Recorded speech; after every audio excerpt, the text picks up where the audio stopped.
मैं हूं सौरभ शुक्ला। इंडिया में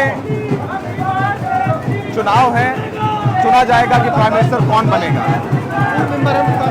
लड़ाई जबरदस्त है।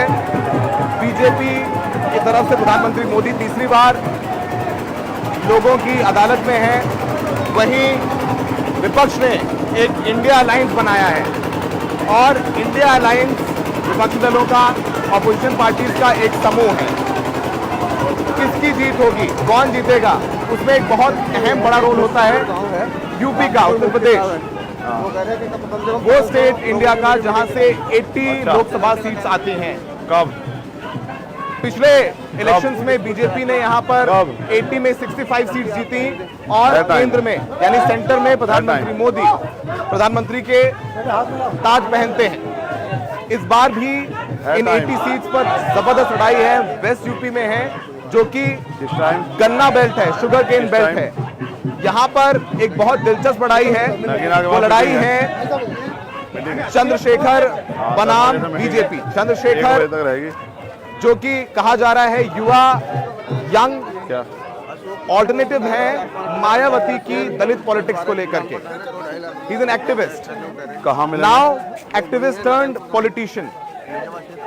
2021 में टाइम मैगजीन ने 100 उभरते हुए नेताओं के नाम लिख दिया उस पर, पब्लिश किए थे, उनमें से एक नाम चंद्रशेखर का भी था। अब ये इस बार पॉलिटिकल पारी खेल रहे हैं, पॉलिटिक्स में आए हैं, लोगों से समर्थन मिल रहा है, लेकिन क्या प्राइम मिनिस्टर मोदी के सामने बंद करके वो करवा देंगे? ये देर हो जाएगी, समय देख ले।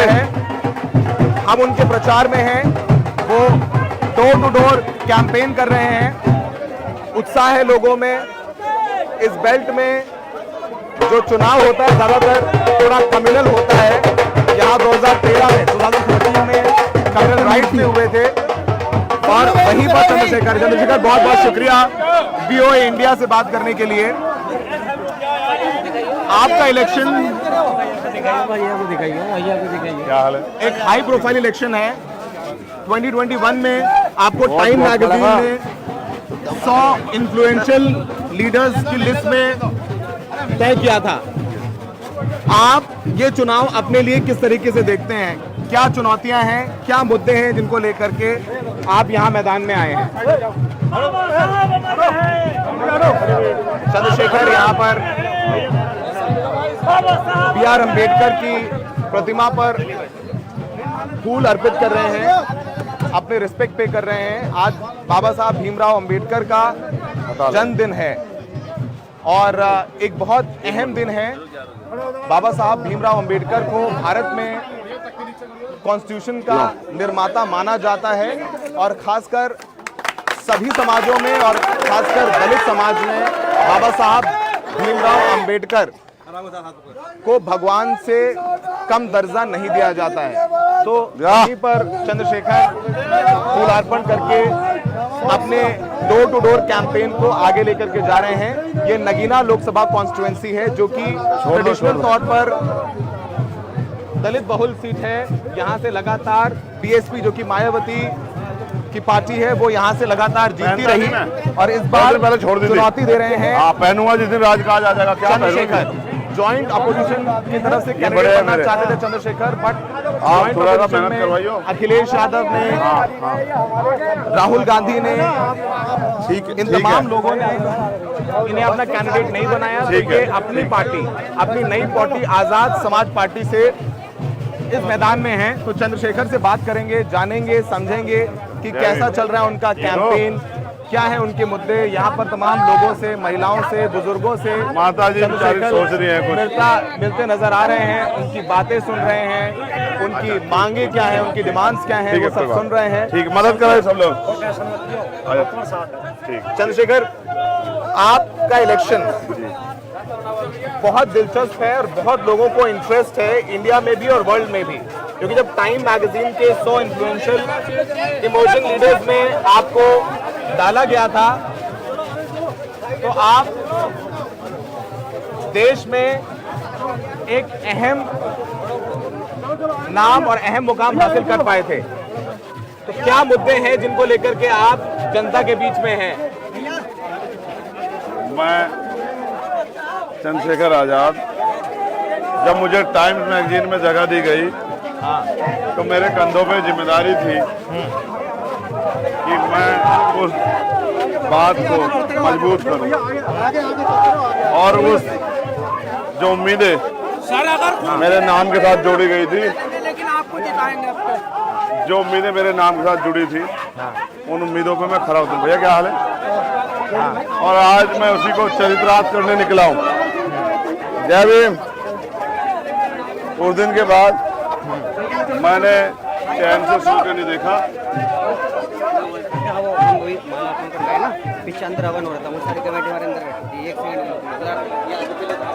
आप कहाँ थे जब मैं मारा?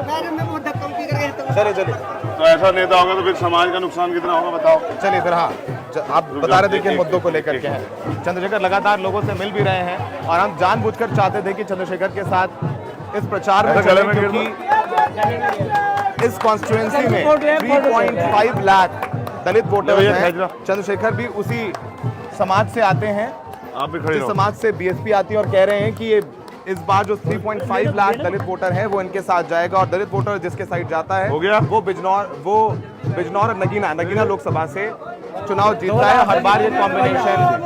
अम्मा ख्याल रखना। देखो कौन आया, शेर आया, ये लग रहा है। लेकिन आप भी बात पूरी कीजिए आप। देखिए ऐसा है, उस दिन से मैंने ये तय कर लिया था कि मुझे कुछ करके दिखाना। उन लोगों के लिए जो इस देश में सदियों से जुर्म जाति अन्य अत्याचार सह रहे हैं और जिनकी बात को कहने वाला भी कोई नहीं है, जिनको सिर्फ वोट बैंक की तरह यूज किया गया है, जिनके जो मुद्दे हैं कभी उन मुद्दों पे कोई चर्चा नहीं करता, कभी कोई सवाल नहीं खड़ा होता और कभी चुनाव के बाद अगले 5 साल तक जब तक दोबारा चुनाव नहीं आता उनसे जो है किसी तरह का कोई संबंध जो है नेता लोग नहीं रखते। जोड़ लगा के आगे करवाना, अंकित जोड़ लगा के आगे करवा, जोड़ लगा कराओ। एक दूसरे को कहने के बजाय अपने आप चलो जोड़ लगा करवा दो। बात पूरी कीजिए अपनी। तो इस देश में तमाम मुद्दे हैं। सबसे बड़ा मुद्दा बेरोजगारी का है। पढ़े लिखे नौजवान बेरोजगार घूम रहे हैं और अगर वो अपने हक की आवाज उठाते हैं तो सरकार लाठियों स्वागत करती, कोई सरकार हो। सवाल ये है, माँ बाप ने एक पैसा जुटा के पढ़ा लिखा दिया, अब सरकार की जिम्मेदारी है कि वो उनको अवसर दे, चाहे वो सरकारी नौकरी दे या प्राइवेट सेक्टर में अवसर दे या फिर उनको लोन दे के कोई बिजनेस करने की आज़ादी दे या फिर उनको बेरोजगारी भत्ता दे या और किसी भी तरह से किसी रोजगार से जोड़ के उनको उनके पैरों पर खड़ा करें। हमारे देश की सबसे बड़ी लीडरशिप की कमी रही है कि उनको इस बात से फर्क नहीं पड़ता कि देश का पढ़ा लिखा नौजवान क्या कर रहा है। वो चुनाव के समय बड़ी बड़ी भर्तियों की बात करते हैं, जैसे अभी यूपी में हुई, बड़े वादे किए गए, भाई ये भर्ती जो है इतनी बड़ी भर्ती है, इतने लोगों को रोजगार मिलेगा, लेकिन सच ये निकला पेपर देते ही पेपर लीक हो गया। तो ये नौजवान जाए कहाँ? जो हैंड टू माउथ नौजवान हैं, जिनके घर परिवार में बहुत साधारण इंसान नहीं है। देश की सरकार जहाँ कहती है कि 80 करोड़ लोगों को हम सस्ता राशन देते हैं, जो सरकार कहती है वो ये बताए कि वो 80 करोड़ परिवारों की आर्थिक स्थिति क्या होगी अगर उनका बच्चा कोई पढ़ लिख भी लिया और सरकारी नौकरियों पे नहीं आएंगी, प्राइवेट सेक्टर में रोजगार नहीं आएगा, तो वो घर अपने पैरों पे कैसे खड़े होंगे। तो इसलिए बेरोजगारी बड़ी समस्या है और एजुकेशन का स्टैंडर्ड जो गिर गया है। पहले प्राइमरी स्कूल में भी अच्छी पढ़ाई होती थी, अब तो बड़े बड़े प्राइवेट स्कूल खोल दिए हैं कि उन्हीं स्कूलों में पढ़ाई होगी और उनके अलावा जो सरकारी स्कूल है उनमें पढ़ाई तो बहुत दूर की बात है, उनमें मास्टर भी टाइम पर नहीं मिलता और वहाँ सिलेबस भी जो है आधे साल गुजरने के बाद पता लगता है कि सिलेबस अभी तक आया है, भर्ती अभी तक नहीं आई। तो इसलिए यहाँ अच्छे स्कूल, अच्छे कॉलेज, अच्छे यूनिवर्सिटियाँ, मेडिकल कॉलेज, डेंटल कॉलेज और बड़े बड़े हॉस्पिटलों की जरूरत है, उन पर चर्चा नहीं होती। सबसे बड़ी बात है, ग्रामीण क्षेत्रों में प्रतिभा की कोई कमी नहीं है, यहाँ भी बहुत सारी प्रतिभाएं हैं। उन प्रतिभाओं का कितना सम्मान सरकार करती है, उसका सबसे बड़ा उदाहरण यह है कि ग्रामीण प्रतिभा गांव तक ही चिपके रह जाती है। अगर यहाँ स्पोर्ट कॉलेज यूनिवर्सिटियां बने, स्टेडियम बने, तो बहुत सारे लोगों का अवसर मिल सकता है। जय भीम, लाओ आशीर्वाद दो। निशान की खबर पहुंच गई। क्या है निशान, बात कर रहे हैं, जॉब के बारे में बताओ बात करते हैं, और जो कॉम्पिटिटिव एग्जाम्स हैं गवर्नमेंट के, पक्का उनके कुछ हो जो काम मेहनत कर हैं, वो लीक हो जाते हैं और फिर जो वैकेंसी वो कैंसिल कर दी जाती हैं, वो भी मुद्दा है। आप लोग एक बात कहते हैं, आप कह रहे हैं कि ये कह रहा हूँ जी जी, अपनी बात पूरी करिए कि मेडिकल कॉलेज नहीं, स्पोर्ट कॉलेज, जो गांव के लोग हैं, नौजवान हैं, उनको भी अवसर मिलना चाहिए स्पोर्ट्स में। लेकिन स्पोर्ट्स तो सिर्फ पैसे वाले और पावर वाले लोगों तक ही सीमित रह गया है, या फिर परिवार के आधार पर जो लोग स्पोर्ट्स में पहले हैं उन्हीं के परिवार के लोगों को मौका मिल रहा है। तो नई पीढ़ी क्या करेगी, इस बात का कोई जवाब जो है सरकार के पास नहीं है। नहीं, ये आप ऑपोजिशन के लीडर और आप भी कह रहे हैं कि ये इलेक्शन इंडिया में डेमोक्रेसी, इंडिया में जमहूरियत बचाने का इलेक्शन है, ऐसा क्यों कह रहे हैं आप लोग? इसलिए कह रहे हैं, जिस तरह से भाजपा कार्यशैली है, ऐसा लगता महसूस होता है कि ना वो लोकतंत्र का समर्थन करते हैं और ना ही लोकतंत्र में आस्था विश्वास रखते हैं। हमने पहले दिन से आरएसएस को और जनसंघ और फिर भाजपा को ये पढ़ा कि वो हमेशा ये कहते रहे कि हम इस देश के संविधान को नहीं मानते। वो इस देश के संविधान को कमजोर करने के लिए राजनीतिक शक्ति को जो है बड़े पैमाने पर चाहते हैं। जिस मेजोरिटी के बाद वो कोई भी फैसला ले तो वो उस फैसले को स्वीकार देश को मजबूरी में करना पड़े। इसलिए उनके नारे भी इस बात की गवाह कर रहे हैं। जब वो 400 पार की बात कहते हैं तो वो अभी भी उन पर सरकार है, तो वो ऐसा क्या करना चाहते हैं जो उनको 400 पार की मेजोरिटी की जरूरत है। अब भी उनके एब्सोल्यूट मेजोरिटी की सरकार है और एक पूरी कंट्री में नहीं, कई स्टेटों में सरकार है। तो फिर वो ऐसा क्या करना चाहते हैं? फिर वो जोड़ तोड़ क्यों करते हैं? फिर वो जोड़ तोड़ क्यों कर रहे हैं? बहुत जिम्मेदार बनी सरकारें क्यों गिर रहे हैं? जो विधायक हैं, जो उनके खिलाफ जिन्होंने वोट किया है, उन वोटों को वो लूटने काम क्यों कर रहे हैं?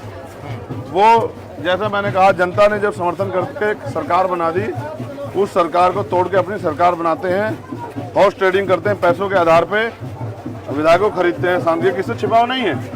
तो जब वो सत्ता में है, सत्ता में बैठ के जनता की मदद करने के बजाय वो पुनः अपनी सरकार बनाने के लिए जिस तरह सरकारी मशीनरी का और सरकारी एजेंसियों का दुरुपयोग कर रहे हैं, ये भी सार्वजनिक है कि अगर सार्वजनिक ये सरकारी उपकरण नहीं रहेंगे तो प्राइवेट सेक्टर तो गुलाम बन के उनकी मदद करेगा।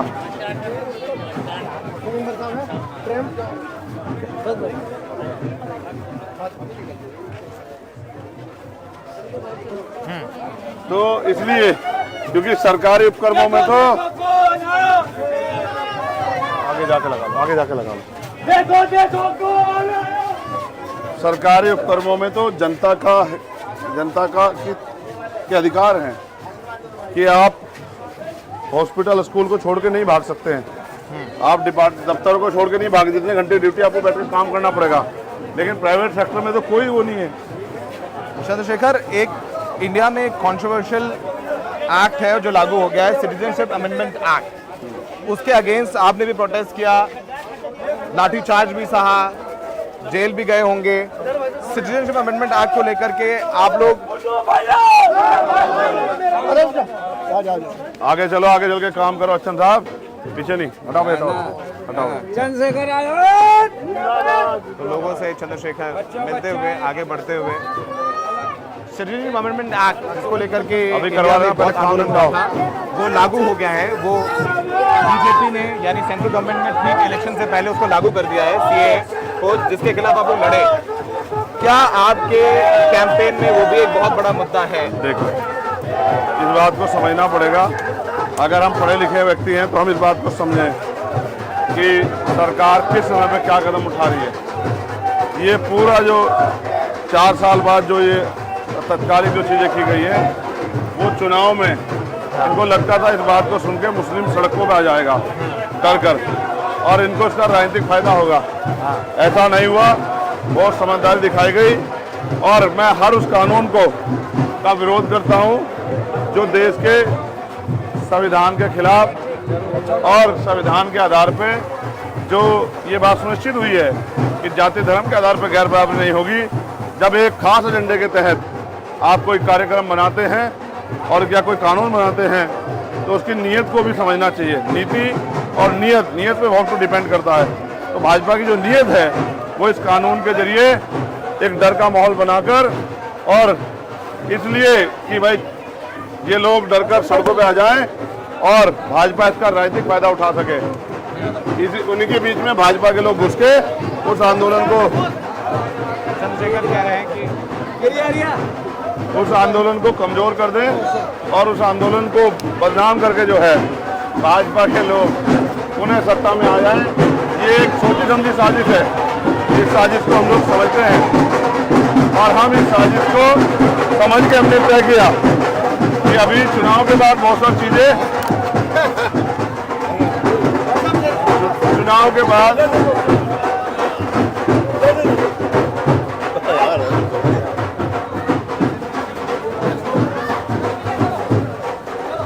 बाद एक विस्तृत चर्चा राष्ट्रीय स्तर पर हम लोग बुलाएंगे और हम ये प्लान करेंगे कि अभी तो मोदी जी के जाने का नंबर है, फिर उत्तर प्रदेश और अन्य स्टेटों में कैसे भाजपा को हटाना।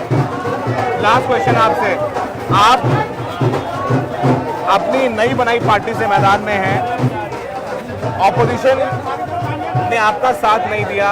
अखिलेश यादव जो प्रोमिनेंट ऑपोजिशन के लीडर हैं, राहुल गांधी भी और दूसरे नेता हैं, उन्होंने आपको अपना कैंडिडेट नहीं बनाया। चाहते थे कि मोदी को डिफीट किया जाए, लेकिन फिर भी आपको साथ नहीं मिला और सब आपके अगेंस्ट कैंपेन कर रहे हैं। तो ऑपोजिशन डिवाइडेड है। ऐसा है, नेता डिवाइडेड हो सकते हैं, जनता डिवाइडेड नहीं। इसका जो है पहला जो है वो 19 तारीख को मिल जाएगा और दूसरा 4 जून को। नेता डिवाइडेड है, जनता देख रही है। और क्योंकि एट द लास्ट कल अगर हमारी जरूरत उनको पड़ी तो भी हम भाजपा के खिलाफ ही, और भाजपा के खिलाफ जो ताकत बनेगी उसी को मदद करेंगे। तो जनता इस बात को जानती है। जिस आदमी ने अपनी जान की परवाह नहीं की वो आम जनता के लिए, जिसने अपनी जान की परवाह नहीं की वो मौका मिलने पे क्या नहीं करता, इस बात को भी जनता जानती है। चंद्रशेखर से हमने बात की, आगे भी और पॉलिटिशियंस और इम्पोर्टेंट लोगों से बात करेंगे जो इस चुनाव में एक बहुत इम्पोर्टेंट रोल अदा कर रहे हैं। तो आज के लिए VOA इंडिया इस खास पेशकश समझिए में इतना ही। आगे और भी दिलचस्प इंटरव्यूज और ग्राउंड रिपोर्ट्स आपके लिए लेकर हम लोग आते रहेंगे। शुक्रिया।